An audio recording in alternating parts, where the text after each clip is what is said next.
ay rated SPG, striktong patnubay at gabay ng magulang ang kailangan. Dating magkakaibigan ang ama ni Gabo, Sam at Victor. Mga minero sila ng ginto. Dati ay maganda ang buhay nila Rudy. Ngunit dahil sa kasakiman ni Mariano at Ricardo ay tinablan nila si Rudy. Pinasabog nila ang ilalim ng minahan para masawi ang mga minero kasama si Rudy. Nagsabuatan si Ricardo at Mariano.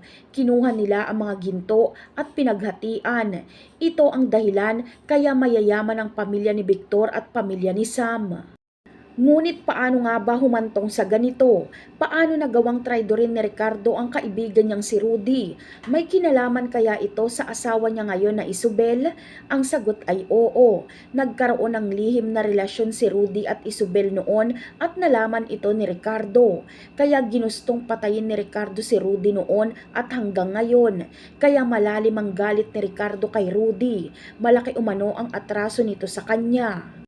Ngunit sino kaya ang nanay ni Gabo? Posible kayang nanay niya si Isabel na itinuturing na nanay ngayon ni Sam? Ang sagot ay oo. Nabuntis noon si Isabel ni Rudy pero ang akala ni Ricardo ay siya ang ama. At noong nanganak na si Isabel ay ibinigay niya ito kay Rudy at ito ay si Gabo. Nabanggit ng ate ni Max na may lalaki silang kapatid na nawawala.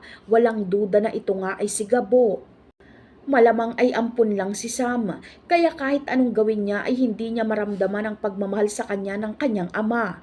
Mas lalo pang magagalit si Ricardo kay Sam dahil malalaman niyang hinuli ni Sam ang anak ng kaibigan niyang si Mariano. Takot si Ricardo kay Mariano. Ayaw niya itong makalaban. Alam kasi ni Mariano ang mga baho ni Ricardo. Magkasabwat sila sa pagpapasabog sa minahan noon at ninakaw nila ang mga ginto. At si Ricardo ang nagplano noon. Napakarami pa nating dapat abangan sa mga susunod na episode. Paalam!